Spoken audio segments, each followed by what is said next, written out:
Porque la gracia y la verdad vinieron por medio de Jesucristo. Iglesia Bíblica Gracia y Verdad, comprometidos con la verdad del Evangelio. Gracias por la cruz, Dios.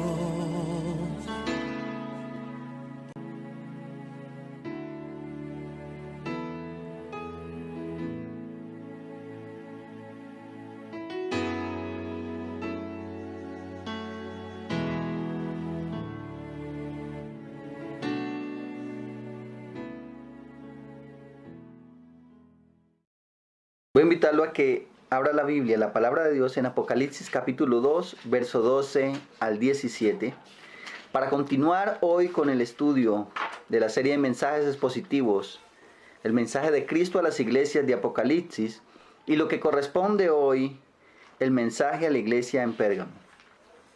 Leamos.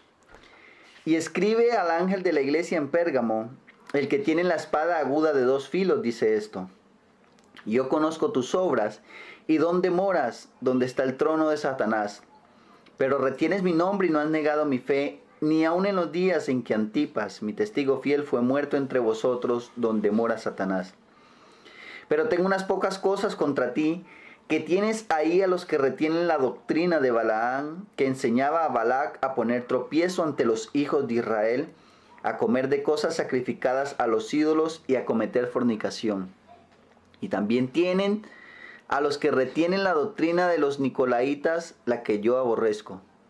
Por tanto, arrepiéntate, pues si no, vendré a ti pronto y pelearé contra ellos con la espada de mi boca. El que tiene oído, oiga lo que el Espíritu dice a las iglesias. Al que venciere, daré a comer del maná escondido, y le daré una piedrecita blanca, y en la piedrecita escrito un nombre nuevo, el cual ninguno conoce sino aquel que lo recibe. La palabra de Dios dice en Gálatas capítulo 5 verso 9, un poco de levadura leuda toda la masa, es decir, un poco de levadura fermenta, impregna, echa a perder toda la masa. Asimismo es el pecado y el tolerar el pecado dentro de la iglesia. Muchas veces la iglesia se preocupa por las herejías que vienen de afuera, se preocupa por que no entren falsas enseñanzas y procuramos, pero descuidamos, o muchas veces la iglesia descuida sus propias filas, descuida su propio ejército. Y mucha enfermedad y mucha contaminación entra o está en la misma iglesia, ya sea tolerar el pecado, ya sea permitir falsas doctrinas o falsas enseñanzas. Daniel Wright dice lo siguiente: la iglesia no puede estar de pie ante sus enemigos mientras ignora el pecado en sus propias filas. El pecado permitido en una iglesia es como un cáncer que se extiende y al cual, cuando la iglesia no hace lo pertinente, ese cáncer se extiende y carcome la iglesia en general. Pero hoy en día el común de la iglesia, mis hermanos, el común de la iglesia es que se tolera el pecado y se tolera mucho, es parte de la falsa enseñanza. Definitivamente hay un relativismo moral. Uy, sí, eso lo escribió Dios, pero eso fue para un contexto diferente. Eso fue en cierta cultura, pero eso no aplica para nosotros hoy. Estamos en pleno siglo XXI. La modernidad, el avance científico, tecnológico, eso no aplica para la iglesia hoy. Y hay un relativismo moral, pero un relativismo espiritual. Mis hermanos, la iglesia debe emitir juicios basados en los principios de la palabra de Dios. Y la iglesia debe cuidarse. No solamente el creyente cuidarse individualmente, sino cuidarse corporativamente, cuidándose los unos a los otros. Estamos en este estudio de Apocalipsis, que nos habla del evangelio glorioso y triunfante de Jesucristo. Las iglesias en el contexto de Apocalipsis estaban siendo perseguidas a causa de su fe en Cristo, como lo vimos hace 8 días con la iglesia de Esmirna. Y la persecución, dice Jesucristo, quizá no ha llegado a su punto máximo, le decía a las iglesias. La persecución aumentaría, como le dijo a Esmirna. Pero Apocalipsis es un mensaje de esperanza, que a pesar de todo lo que sucediera, Dios está en control soberano y Él dio una promesa, y era que Él era el rey dueño de su iglesia y Él la iba a sostener, así como es la promesa hoy para la iglesia. ¿Amén? Él la ha sostenido, la sostiene y la sostendrá. El mensaje que Jesucristo dio a Éfeso se resume en ortodoxia correcta, corazones fríos. Tenían la doctrina correcta, tenían las creencias correctas, habían probado a aquellos que se decían ser apóstoles, pero habían dejado su primer amor, fervor por las cosas santas. Esmirna, fidelidad a prueba, que en medio de las pruebas que estaban pasando y las que iban a venir, ellos deberían mantener y sostenerse en su fidelidad a Cristo. Pero Pérgamo nos deja y nos va a dejar una enseñanza, y es cuidar nuestra fe y cuidar la iglesia. Cuida tu fe, cuida tu iglesia. También podríamos decir el cuidado que el creyente debe tener y la pureza de la iglesia de Cristo. Como lo hemos desarrollado en las 2 cartas que preceden nuestro estudio, desarrollamos nuestro mensaje, mis hermanos. En primer lugar, hay un saludo inicial, unos destinatarios, un saludo inicial en primer lugar. Dice la palabra en el verso 12 de Apocalipsis 2, y escriban al ángel de la iglesia en Pérgamo, el que tiene la espada aguda de 2 filos, dice esto. Pérgamo, mis hermanos, era una ciudad, como ya vimos, en Asia Menor, ubicada a unos 30 kilómetros del mar Egeo, una región llamada Eolida, en lo cual es hoy Turquía moderna. Y el contexto geográfico dice que esta ciudad estaba situada en una enorme colina rocosa y se encontraba alrededor un inmenso valle que lo rodeaba.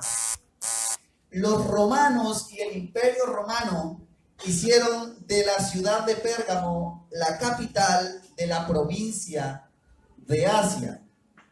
Fue dominada por el Imperio Romano esta parte de Asia, y en Pérgamo hicieron el centro, la capital de toda la provincia de Asia.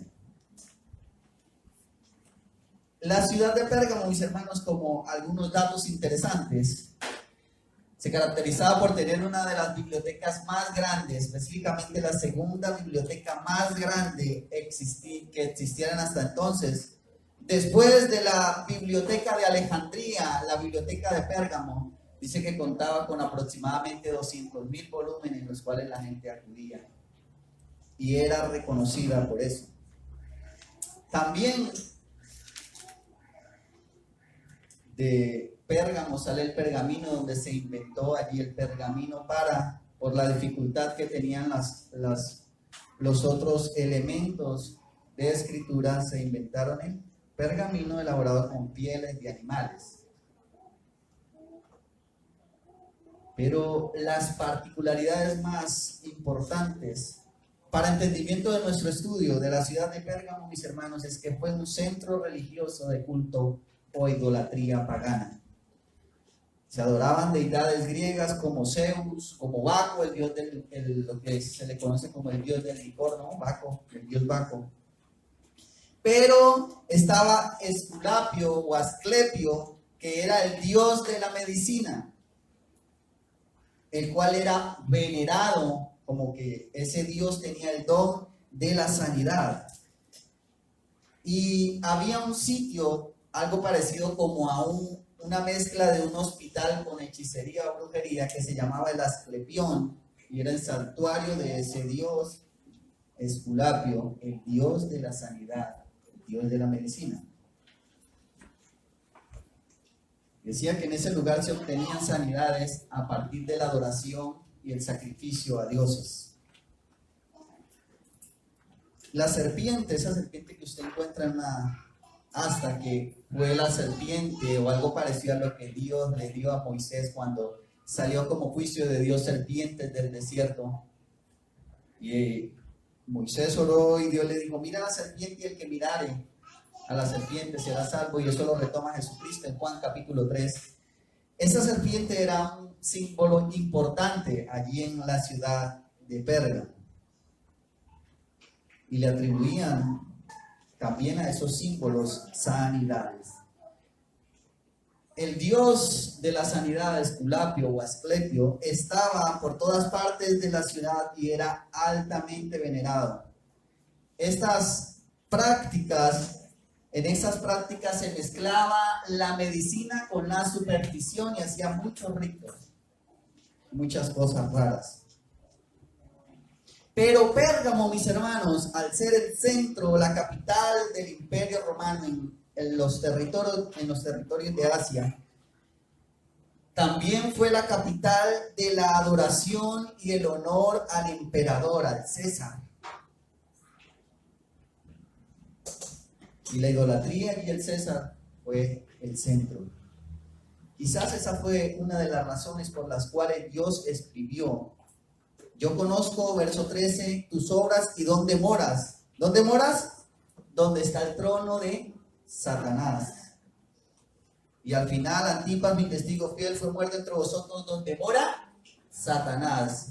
Jesucristo dice: Pérgamo, allí es donde mora Satanás. Y quizás se refería a la adoración que se brindaba al César y a estas deidades paganas.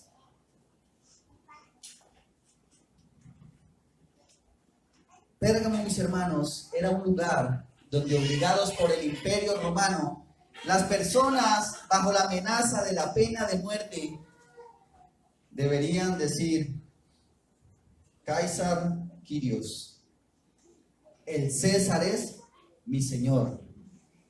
Y eso se oponía radicalmente a Christos Kyrios. Cristo es mi Señor, y ya el pastor Carlos nos explicó. César Kyrios opuesto a Christos Kyrios.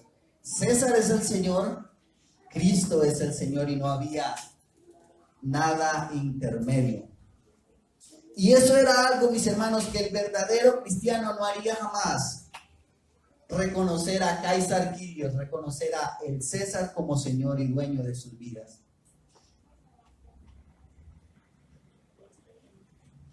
Pero también vemos la presentación de Jesucristo en segundo lugar.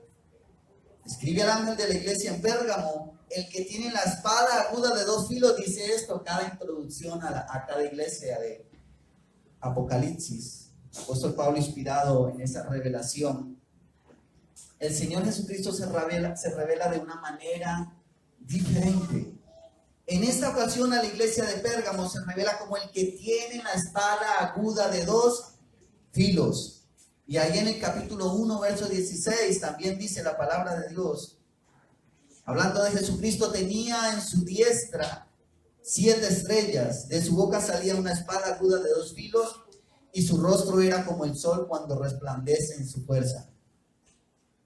La espada de dos filos, mis hermanos, según la mayoría de autores, hace referencia a la misma palabra de Dios. Hebreos capítulo 4 nos habla de esta gran verdad. Hebreos 4, 2 y 13 dice: porque la palabra de Dios es viva y eficaz y más cortante que toda espada de dos filos, y penetra hasta partir el alma y el espíritu, las coyunturas y los tuétanos, y discierne los pensamientos y las intenciones del corazón. Y no hay cosa creada que no sea manifestada en su presencia. Antes bien, todas las cosas están desnudas y abiertas a los ojos de aquel a quien tenemos que dar cuenta. Es decir, la omnipresencia, la omnisciencia de Dios. Cristo se presenta como aquel que tiene la autoridad por encima del César, por encima de los delegados del Imperio Romano. Era Cristo quien tenía la autoridad, el que tiene la espada aguda de dos filos. Pero no solamente esa espada aguda de 2 filos en la presentación de Jesucristo como aquel que lo sostiene, pero luego en el verso capítulo 2, 16, hablando de que si no se arrepienten, vendré pronto a ti, pelearé con ellos con la espada de mi boca, el poder de la palabra de Cristo, el poder, su autoridad a través de la palabra frente a la autoridad del imperio romano. Pero también Jesucristo presente como aquel que tiene la espada aguda de 2 filos significa juicio divino, el juicio que solamente Cristo emitía.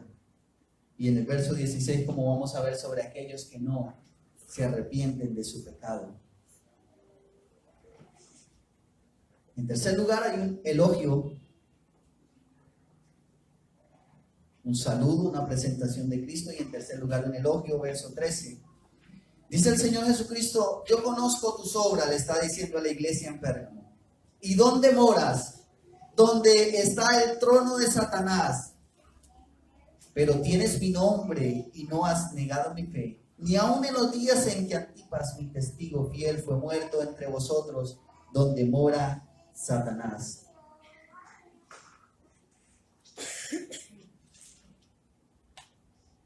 Aquí el Señor dice, ya explicamos dónde vives, dónde está el trono de Satanás. Otra versión dice: yo sé que vives donde Satanás tiene su trono. Y el mismo Jesucristo sabía la condición de la iglesia en Pérgamo. Jesucristo sabía que esa iglesia estaba pasando persecución, mis hermanos, pero Jesucristo traía consuelo a su iglesia. Ya decíamos que la ciudad de Pérgamo era el centro de adoración religiosa y pagana. Y era allí donde Dios decía que estaba el trono de Satanás. Pero es precisamente en ese lugar donde los creyentes fueron llamados a testificar y a permanecer en una fe firme a su fiel y Señor, aún en medio de la persecución, aún en medio de la idolatría. Allí la iglesia debía permanecer firme, mis hermanos. Y es que ese es el llamado a la iglesia de Cristo, a permanecer fiel aún en medio de las más difíciles circunstancias.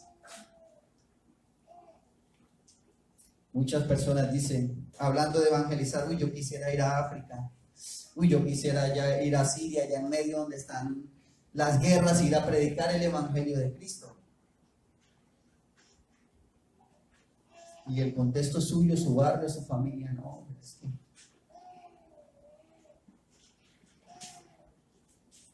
los cristianos deben testificar cualquiera sea su situación que lo rodea. Y hay algo aquí interesante, nos habla de un hombre: en días en que Antipas, mi testigo fiel, fue muerto entre vosotros. La iglesia romana llama a este personaje Antipas San Antipas, y hay un día dedicado a él, un día de oración romana a los diferentes santos, como sabemos, y lo tienen como un patrono y es venerado.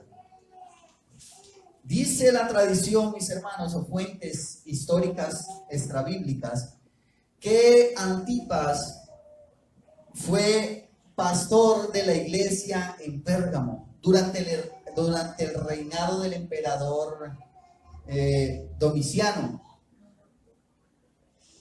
Y fuentes históricas también dicen que Antipas fue martirizado en el 92 después de Cristo, después de prender un sartén de bronce con brasas ardientes, y lo metieron en ese lugar. Otros dicen que fue dentro de un becerro, una deidad, que lo metieron por no negar la fe y por predicar el evangelio de Jesucristo. Pero la palabra aquí para testigo es algo interesante, y debemos llamar la atención sobre eso. Ni aun en días en que Antipas, mi testigo fiel, fue muerto. Esa palabra, mis hermanos, utilizada es martus, es decir, la palabra que se utiliza para mártir. Así Antipas fue testigo fiel de Dios, convirtiéndose en ejemplo, al igual que Jesucristo, al igual que Esteban, de esas primeros mártires de la era cristiana, posterior, claro, a los apóstoles que fueron martirizados, que ya sabemos algo acerca de esa historia.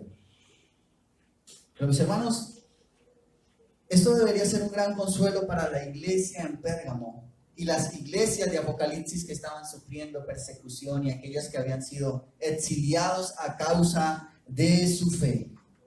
Que aún en medio de las más terribles persecuciones y consecuencias, ellos deberían permanecer firmes en el Evangelio. Eso nos habla a nosotros, mis hermanos, que aunque nos rechacen, debemos ser fieles al Evangelio. Porque no me avergüenzo, dijo el apóstol Pablo en la iglesia de Roma, del Evangelio, porque es poder de Dios.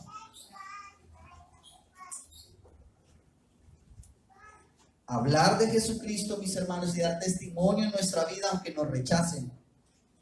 Aunque mi padre, aunque mis hermanos, aunque todos se vengan por causa de mi fe, permanecer el cristiano en esa fe.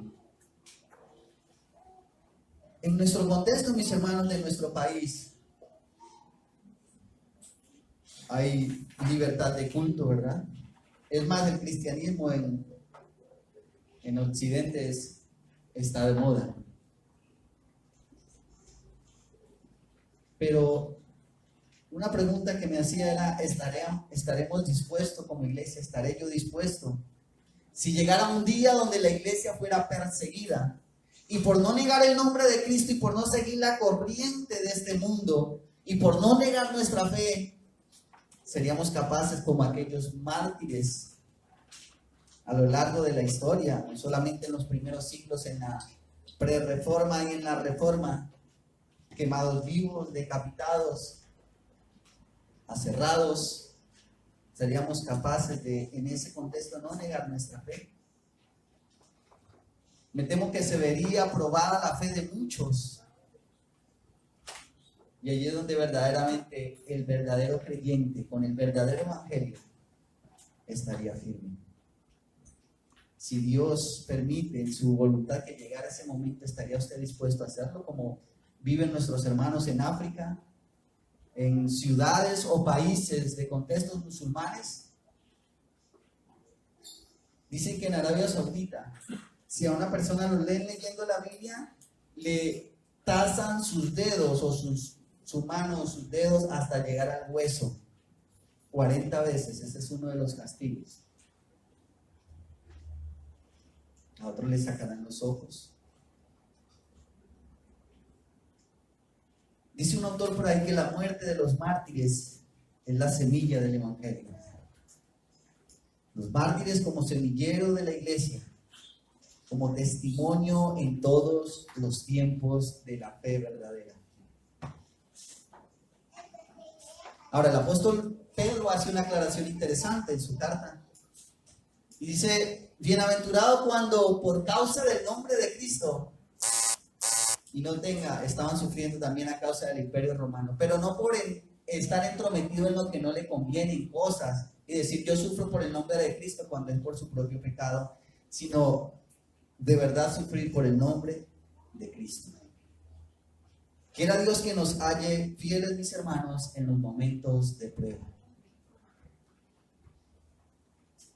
Yo le invito a que usted reflexione, ¿estaría dispuesto a llegar a eso? Pero en cuarto lugar vemos una queja del Señor. Un elogio sigue una queja. Y verso 14 dice: pero que has retenido mi nombre, aunque no has negado mi fe, ni aun en las persecuciones más difíciles, tengo unas pocas cosas contra ti. Que tienes ahí a los que retienen la doctrina de Balaam, que enseñaba a Balac a poner tropiezo ante los hijos de Israel, a comer de cosas sacrificadas a los ídolos y a cometer fornicación. Y la queja del Señor contra la iglesia de Pérgamo es en dos aspectos: en un aspecto doctrinal y en un aspecto de santidad.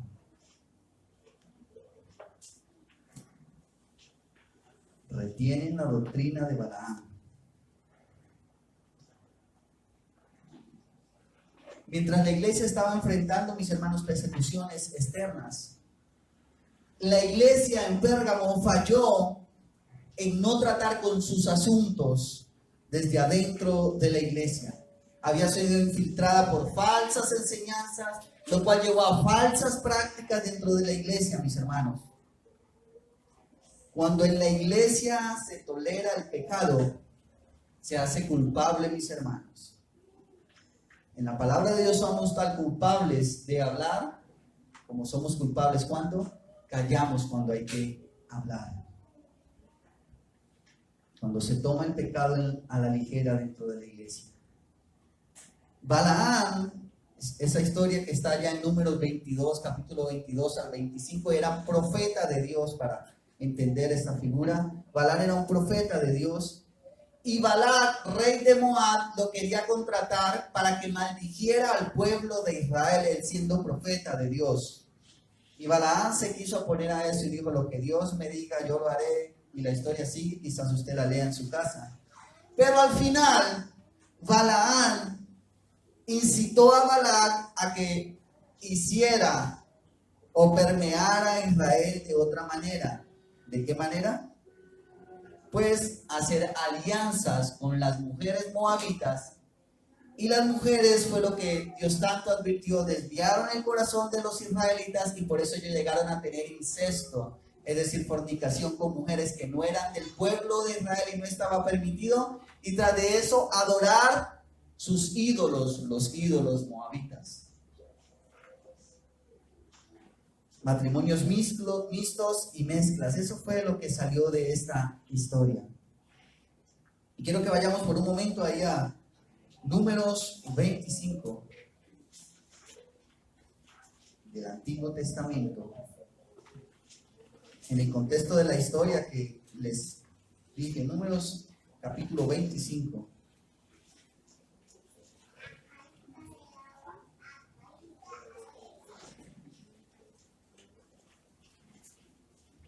Y dice los versos 1 de Números 25, del 1 al 3, moraba Israel en Sitín, y el pueblo empezó a fornicar con las hijas de Moab, las cuales invitaban al pueblo a los sacrificios de sus dioses, y el pueblo comió y se inclinó a sus dioses. Así acudió el pueblo a Baal-peor, y el furor de Jehová se encendió contra Israel. Ese fue el resultado, mis hermanos. Y el Señor, un juicio, ahí en el verso 9, envía un juicio. Y murieron de aquella mortandad 24,000. ¿Cuál? El Señor, como juicio por ese pecado que cometieron, envió la muerte a 24,000 del pueblo de Israel.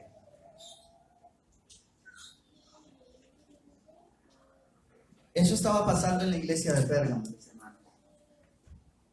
La iglesia de Pérgamo se estaba tolerando el pecado, se estaba tolerando la fornicación, se estaba tolerando la idolatría, pero el Señor quería llamarlos y advertirlos frente a este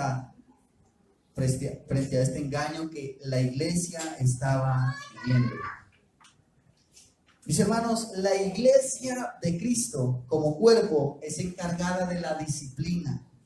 Y hay un tema esencial, y recuerden que 3 características que debe tener una iglesia verdadera es administración correcta de los sacramentos, el bautismo y la cena del Señor, predicación fiel de la palabra de Dios, pero una práctica de la disciplina eclesiástica. Y es lo que la iglesia moderna, y nuestra iglesia no es la excepción, hemos fallado. La iglesia de Pérgamo toleró el pecado. Permitía que dentro de sus filas, dentro de su iglesia, la gente viviera con un pie en el mundo y con un pie en la iglesia, y lo vieron irrelevante. Pero mis hermanos, hoy en día también encontramos el mal llamado o falso evangelio carnal. No es que el hermanito él hizo eso porque es que el hermano carnal se le sale el viejo hombre. Debemos entender al hermanito, a la hermanita. Sí, él tiene la esposa y los dos van a la iglesia y muy bonito es todo, pero él tiene también una amante, hay que comprenderlo. El hermanito a veces se le sale el viejo hombre. No, es que allá el hermano es el empresario y los diezmos de él son importantes para el sostenimiento de la iglesia. Entonces hay que tolerar esos pecados del hermano. No vamos a confrontarlo con la palabra de Dios, más bien quedémonos callados. Ahora, mis hermanos, esto de la disciplina eclesiástica no es solamente de los líderes dentro de la iglesia, sino que es menester de toda la iglesia. Recordemos que cuando callamos frente al pecado nos hacemos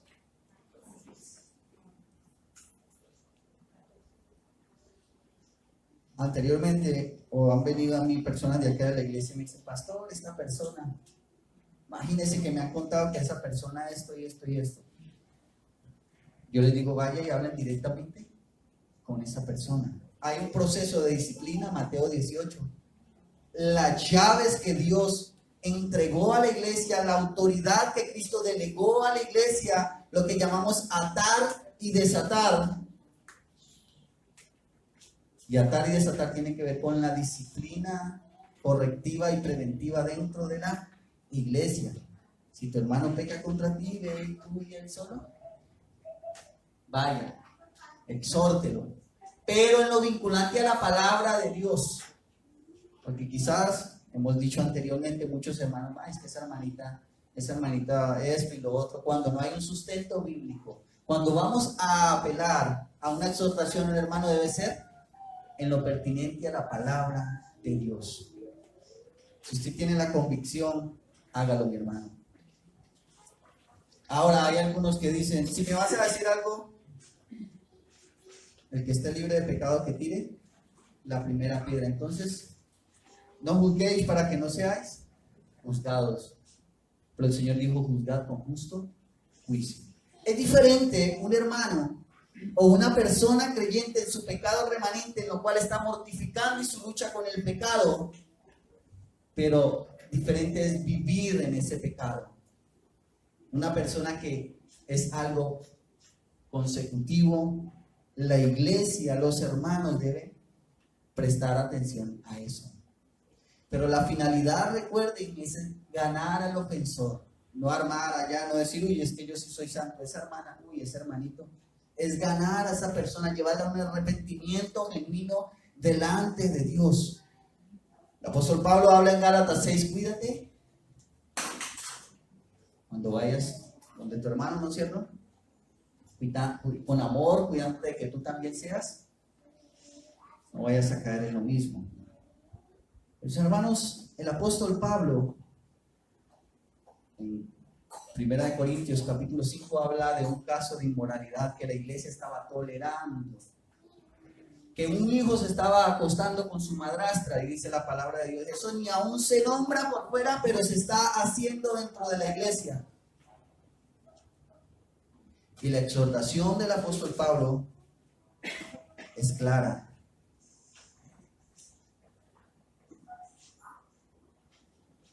Primera de Corintios capítulo 5, verso 5, nos habla de ese proceso disciplinario, lo que la iglesia debería hacer en su llamado a la santidad.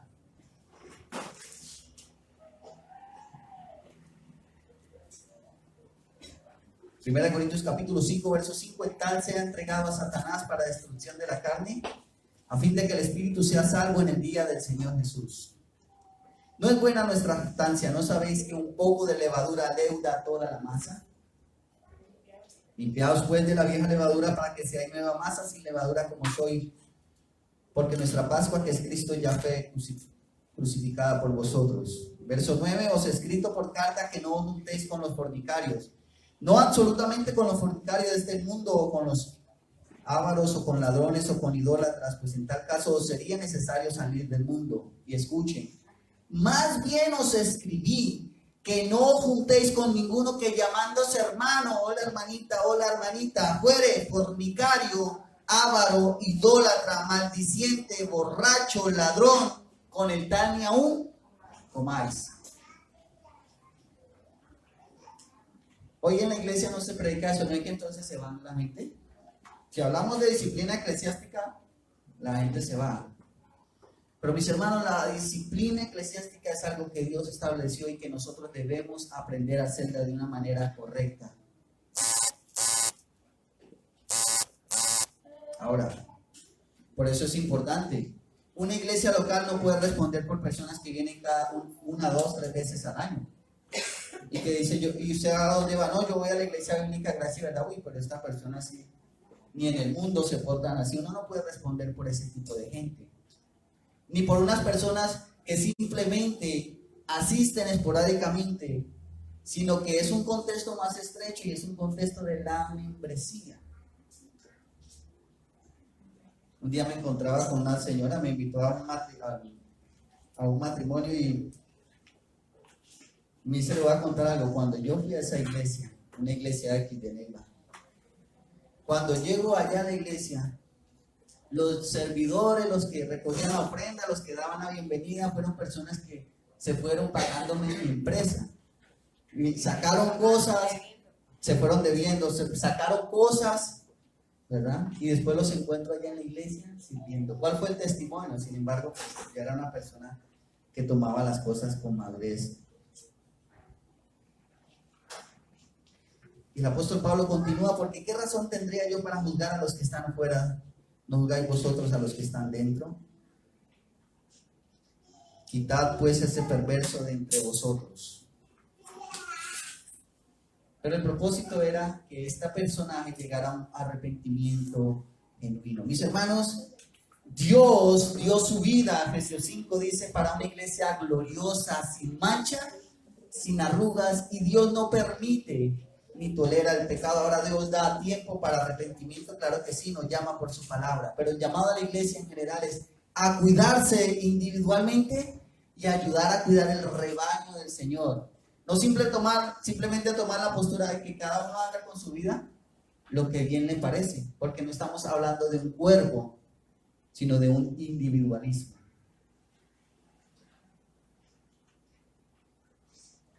Dos pecados en su falta de pureza y santidad en la vida práctica, pero también en su aspecto doctrinal. Ahora, el contexto allí es que quizás los hermanitos decían, no, pierdo mi trabajo y va a haber una reunión, una fiesta y van a sacrificar a los ídolos, vamos a adorar a Zeus, vamos a darle honor a Baco allí tomando, ¿no es cierto? Entonces vamos a participar con ellos porque es que allí está el jefe. Y si de pronto no voy, pues el jefe me correría del trabajo. Yo no quiero que me llamen, uy, usted sí es como legalista, como... Pero verso 15 nos dice, y también tienes a los que retienen la doctrina de los nicolaitas, las que yo aborrezco. En el original no está la palabra la que yo aborrezco, simplemente dice, también tienen a los que retienen la doctrina de los nicolaitas. Ahora, cuando expliqué el mensaje a la iglesia en Éfeso, también hablaba de que ellos habían probado a los nicolaitas, ¿verdad? Los había confrontado. Pero vemos a esta iglesia de Pérgamo tolerando el pecado de los nicolaitas. Ahora, acá hay una dificultad exegética, es decir, hay una dificultad de interpretación, y es qué quiere decir la doctrina de los nicolaitas. Yo no lo sé, ni la palabra de Dios lo dice concretamente, está allí, pero las escrituras guardan silencio frente a los nicolaitas, pero históricamente han salido muchas posturas. Pero las más sobresalientes, mis hermanos, para la iglesia de Pérgamo, de Éfeso y en el contexto de Asia, no era necesario aclarar qué era, porque ellos estaban viviendo frente a esas falsas enseñanzas. Pero fuere lo que fuere, el Señor la aborrecía. Y la iglesia de Pérgamo estaba tolerando también esa enseñanza de los nicolaitas. Ahora, algunos estudiosos y algunos exegetas han traído unas posturas y yo quiero traerlas a ustedes. Y algunos dicen que eran los seguidores de Nicolás de Antioquía, nicolaitas por ser seguidores de Nicolás. En Hechos 6, los apóstoles estaban teniendo dificultades en la distribución del mercado a las viudas y una murmuración de los griegos. Y los apóstoles se ponen de acuerdo y dicen, no está bien que nosotros sirvamos a la mesa, es decir, estemos en estos asuntos pormenores y descuidemos lo principal, que es la oración y la palabra. Y designaron a 7 diáconos y uno de ellos era Nicolás de Antioquía. Esa es una de las posturas que después se desvió tras falsas enseñanzas, herejías quizás estaba enseñando.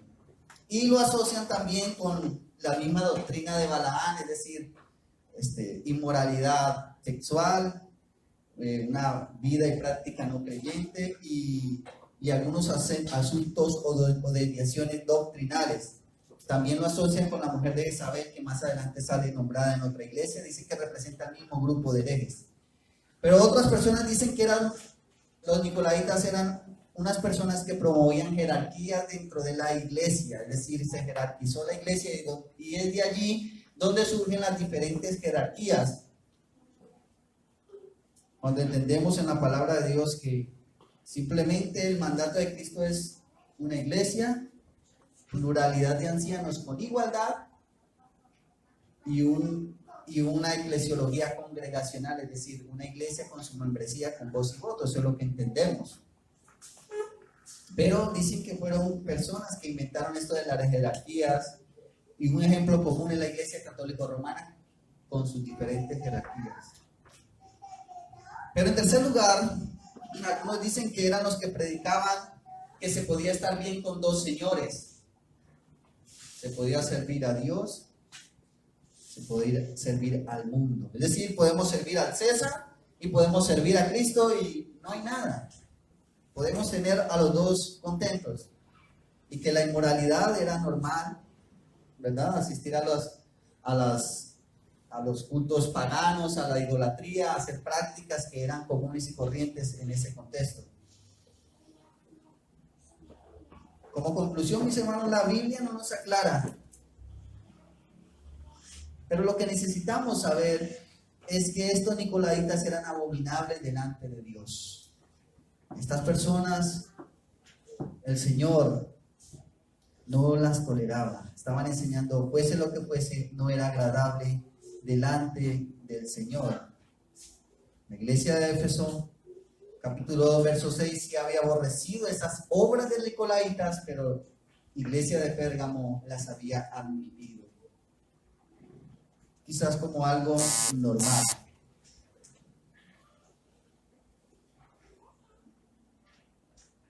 Mis hermanos, nosotros como iglesia y las iglesias también debemos tener cuidado con toda forma de idolatría y de desviación dentro de la iglesia. Recordemos lo que dice el apóstol Pablo a la iglesia de los Gálatas. Si aún uno de nosotros, de los que hemos enseñado la palabra, o inclusive un ángel del cielo, enseña un evangelio diferente, el tal sea maldito. Pero el Señor dice en su palabra, mis hermanos, frente a las desviaciones doctrinales, frente al relativismo moral, dice: probad los espíritus, prueben la enseñanza, miren las personas. El apóstol Juan en su segunda carta dice: ojo con los que vienen allá a su casa y no le digas bienvenido, es que yo soy cristiano y traigo esta enseñanza, y es que ustedes lo han entendido más durante toda una historia, ahora le han entendido que es así. ¿Qué dice la palabra frente a ellos? Ni siquiera los reciban en casa. El apóstol Pablo en su segunda carta habla en contra de esas falsas enseñanzas, de falsos profetas, falsas enseñanzas que se infiltran en la iglesia, y Judas también escribió en contra de eso, mis hermanos. Toda persona que predique que la iglesia puede estar bien con el mundo, que la iglesia no importa cómo usted viva, al final usted viene, se santigua, el Dios es santo, Dios es amor, no pasa nada. Todo aquel que predique también que el propósito para Dios en su iglesia es ya ahora terrenal en este mundo, el ahora, es un falso profeta de Dios, un falso predicador de la palabra de Dios. Todo aquel que predique que el cristiano, o enseñe el yoísmo, que el cristiano debe centrarse en sí mismo y no ser altruista, dando a los demás a costa de su propio beneficio, es una falsa enseñanza.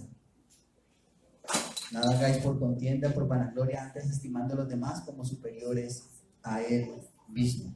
Nadie que enseñe, mis hermanos, inmoralidad sexual, idolatría y cualquiera de estas cosas, mis hermanos, Está bien, puedes estar en la iglesia y puedes, sin embargo, estar en el mundo. Un pie en la iglesia, otro pie en el mundo. Cuando el Señor enfáticamente, 1 de Juan capítulo 2, no améis el mundo, ni las cosas que están en el mundo. Santiago capítulo 4, verso 4, oh almas adúlteras, ¿no sabéis que la amistad con el mundo es enemistad contra Dios?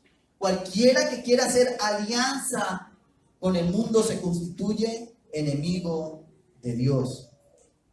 El apóstol Pablo en su segunda carta en los Corintios 6 habla de no unáis en yugo desigual. Es decir, la alianza, porque ¿qué comunión tiene Satanás con Cristo? ¿Qué comunión tiene la luz con las tinieblas?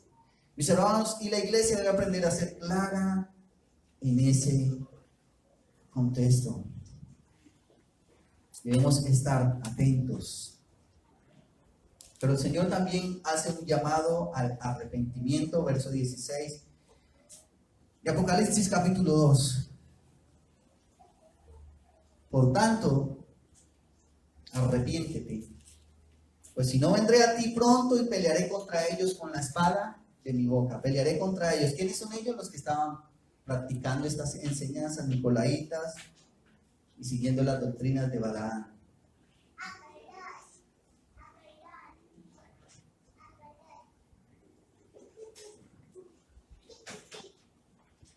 Cristo, mis hermanos, es en quinto lugar el consejo o advertencia.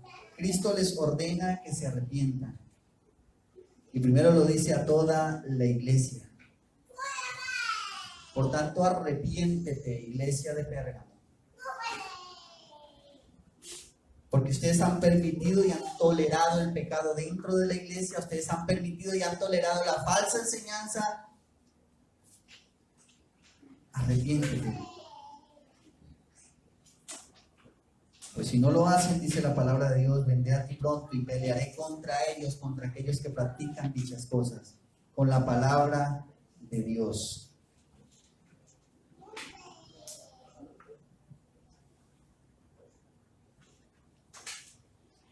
Y la palabra en Apocalipsis 19, verso 15.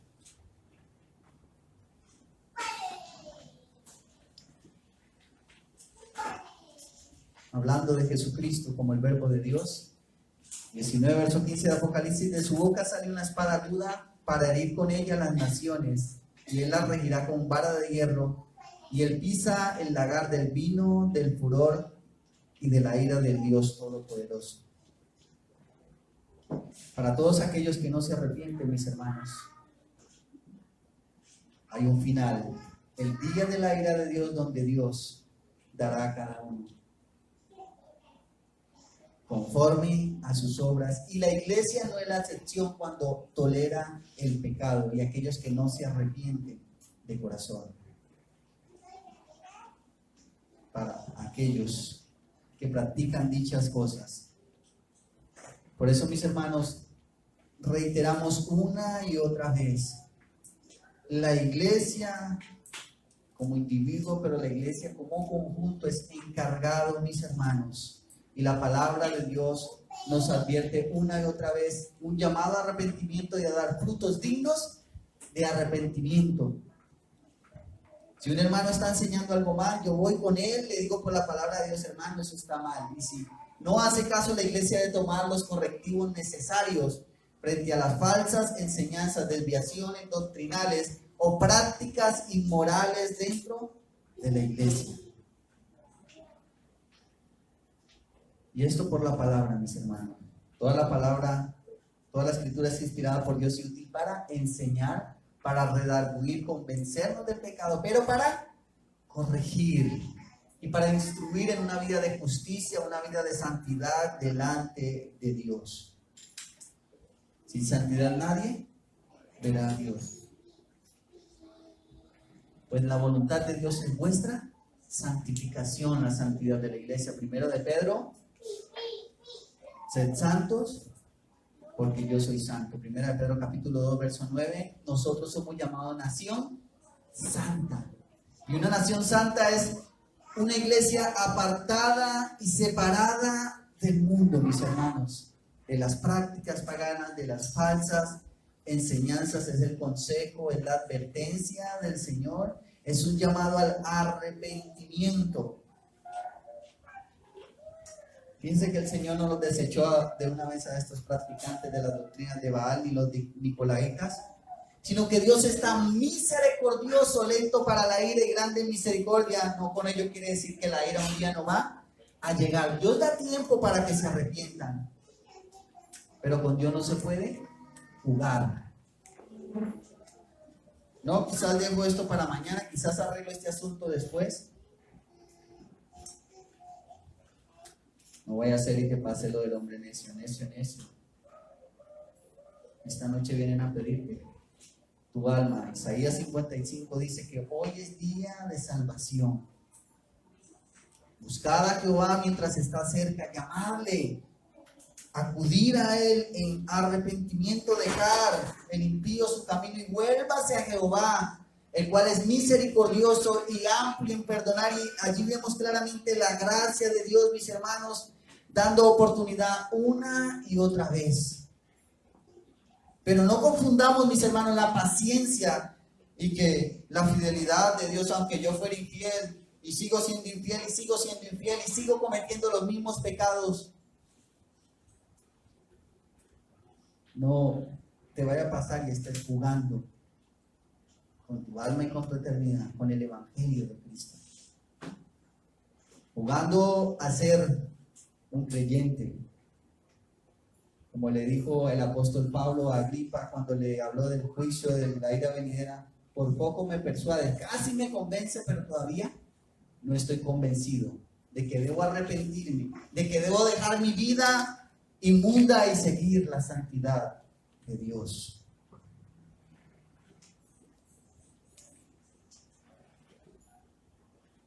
Sexto lugar, una promesa a los que venzan. Y dice la palabra de Dios en el verso 17 a la iglesia de Pérgamo: el que tiene oído oiga lo que el Espíritu dice a las iglesias. Al que venciere, en primer lugar, le daré a comer del maná escondido, y en segundo lugar, le daré una piedrecita blanca, y en la piedrecita escrito un nombre nuevo, el cual ninguno conoce sino aquel que lo recibe. Le daré a comer el maná escondido. Aquí Jesucristo se refiere al verdadero alimento espiritual que es Cristo. Juan capítulo 6, versos 56 y 57 nos habla de Jesucristo en el contexto donde dijo: yo soy el pan de vida. Juan capítulo 6, versos 57 y 58 dice la palabra de Dios: como me envió el Padre viviente y yo vivo por el Padre, asimismo el que me come, él también vivirá por mí. Este es el pan que descendió del cielo, no como vuestros padres comieron del maná y murieron. El que come de este pan vivirá eternamente. Es decir, la fe en Jesucristo significa comer el pan de vida. Ahí en el capítulo 6, verso 27, el Señor Jesucristo dice: trabajad no por la comida que perece, sino por la comida que a vida eterna permanece, la cual el Hijo del Hombre os dará, porque a este señaló Dios el Padre. Verso 32, Jesús les dijo: de cierto os digo, no os dio Moisés el pan del cielo, mas mi Padre os da el verdadero pan del cielo. Porque el pan de Dios es aquel que descendió del cielo y da vida al mundo. Verso 35, Jesús les dijo: yo soy el pan de vida. El que a mí viene nunca tendrá hambre, y el que en mí cree no tendrá sed jamás. Jesús aquí se refiere como el verdadero pan espiritual, el verdadero alimento espiritual. El que tiene oído oiga lo que dice Jesucristo a la iglesia: al que venciere, al que permaneciere en la fe hasta el final, le daré a comer de ese maná escondido, es decir, la vida eterna a través y por medio de Jesucristo. Cristo como la plenitud. Cristo como una realidad en la vida del creyente. Pero también finaliza el pasaje diciendo: al que venciere le daré a comer del maná escondido y le daré una piedrecita blanca. Y en la piedrecita escrito un nombre nuevo, el cual ninguno conoce sino aquel que lo recibe. Es la promesa de Cristo. También hay una controversia frente a qué significa esa piedrecita blanca.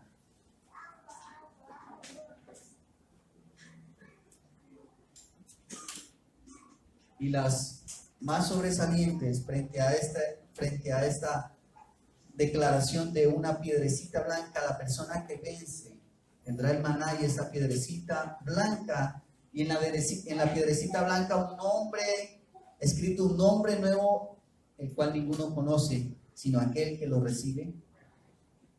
Esa piedrecita blanca son los creyentes, indicando la santidad, la hermosura. Y la piedra misma, dicen algunos, significa la durabilidad y estabilidad. Dicen que esa piedra blanca significa una persona redimida por Cristo, señalada como una persona libre de culpa y libre de todo pecado, permaneciendo en ese estado hasta que Cristo lo lleve a gloria.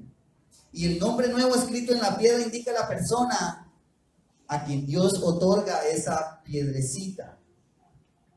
Es decir, a los creyentes, a los hijos de Dios, a los que han lavado sus vestidos en la ropa del Cordero. Pero la segunda interpretación también importante es que esa piedrecita blanca son las personas las cuales están escritas. Esa piedrecita blanca está escrita el nombre de Cristo, y el nombre nuevo quiere decir aquel que la va a recibir, cada creyente individualmente hablando. Y Jesucristo como un mediador y aquel que va a recibir a cada uno de sus hijos. Pero sea lo que sea, mis hermanos, habla de una bendición para todos los que venzan, para los que permanecen fiel hasta el final. Para finalizar, mis hermanos, la iglesia de Pérgamo, aunque vivían en una situación difícil, quizás insostenible, muchos de ellos no cedieron su creencia en Jesucristo, mientras muchos se burlaban de ellos. El creyente, mis hermanos, ha de estar firme en la fe, ha de perseverar en medio de la oposición, aún en medio de un mundo hostil, aún en medio del paganismo, aún en medio de la inmoralidad, aún en medio del relativismo moral. El llamado para la iglesia es hacer de Cristo diferentes y santos para Él, separarnos del mundo. También nos podemos concluir, mis hermanos, que la iglesia debe estar atenta a protegerse de los ataques que vienen de afuera, falsas doctrinas, falsas enseñanzas, falsas prácticas. Pero mis hermanos, no podemos descuidar la propia iglesia. Defender la fe, probar los espíritus. Es un llamado también al creyente a permanecer en la fe salvadora. Esa fe que permanece y persevera aún en medio de las más difíciles luchas y tentaciones. Pero también, mis hermanos, es una esperanza para cuando hemos fallado en nuestra vida doctrinal y en nuestra vida práctica y de santidad, a un arrepentimiento delante de Dios. Por dejar a un lado su palabra, por dejar a un lado sus mandamientos, hay una oportunidad. Mientras tengamos vida, hay oportunidad de acercarnos a Dios en arrepentimiento. Pero también, mis hermanos, es un deber de la iglesia cuidar unos y velar los unos por los otros.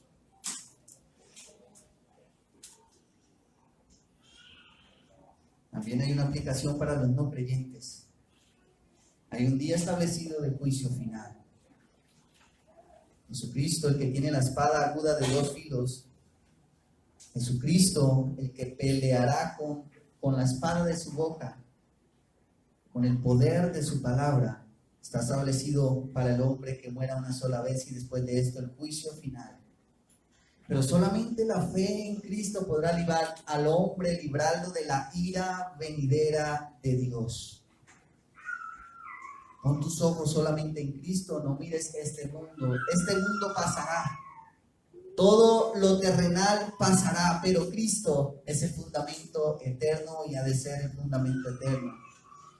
Y Él ofrece vida eterna como aquel pan de vida que descendió del cielo. El que a mí viene, dice la palabra de Dios, yo no le he hecho fuera. Oremos en esta mañana, Dios y Padre nuestro. Te bendecimos y te adoramos solamente a ti, Señor.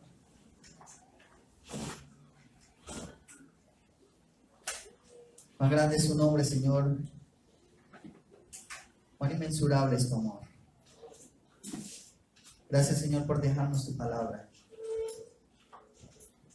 Porque lo que podemos compartir en esta mañana, Señor, aunque fue escrito, y los receptores, aquellos que recibieron estas cartas, Señor, con su situación específica, tu palabra es la misma hoy y siempre, Señor. Tu palabra contiene la verdad para nosotros hoy, oh Dios.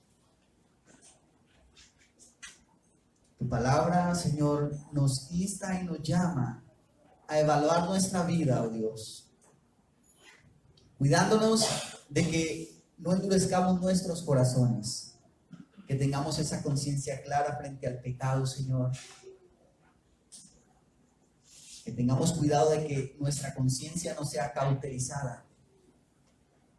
Como ponía un ejemplo el pastor, cuando empieza el invierno, empieza con una pequeña capa de hielo, los lagos, pero después la capa de hielo es tan extensa que aún se pudiera hacer una ciudad encima de ese hielo.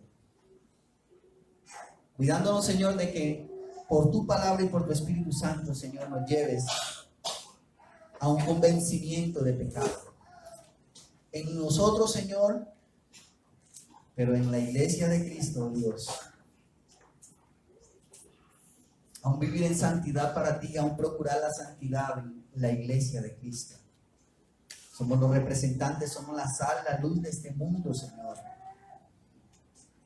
Y que vivamos según esa profesión y según como nos llama Jesucristo. Señor, que no toleremos el pecado en nuestra vida, en la congregación. Señor, frente a las desviaciones doctrinales, falsificaciones de tu evangelio, oh Dios, estemos firmes por tu palabra y enseñes a tu iglesia a estar firme, oh Dios, frente a los ataques del enemigo. Pero aquellas cosas, Señor, que son muy sutiles, que desde dentro de tu iglesia, que carcome, Señor, como un cáncer, que es como esa peste, Señor, que llega e invade, que es como esa levadura, Señor, que fermenta, que pudre, Señor. Cuida, Señor, nuestras vidas y cuida tu iglesia. Mientras estamos en vida hemos de arrepentirnos una y otra vez, mirarte a ti, oh Cristo, para cuando llegue el día que nos presentemos delante tuyo podemos estar dispuestos. Heme aquí, Señor, henos aquí, he aquí a tu iglesia. La iglesia por la cual diste tu vida, Señor, ha permanecido fiel a ti. La iglesia, Señor, que libraste de los pecados, Señor, no vive en pecado. La iglesia, Señor, por la cual te entregaste, la cuidas, la sustentas, la amas, te entregaste sacrificialmente, se presente como una novia, como dice tu palabra en Apocalipsis. ¿Quiénes son estos que están vestidos de vestidura blanca? Ellos son los que han lavado sus ropas en la sangre del Cordero. Hoy lleva a tu iglesia, Señor, a un convencimiento por tu palabra de aquellas cosas que estamos errando, Señor, frente al pecado, pero que tu iglesia sea cada día más pura en ejercicio y práctica, Señor, de la vida cristiana. Andad por... Porque la gracia y la verdad vinieron por medio de Jesucristo. Iglesia Bíblica Gracia y Verdad, comprometidos con la verdad del Evangelio. Gracias por la cruz, Dios.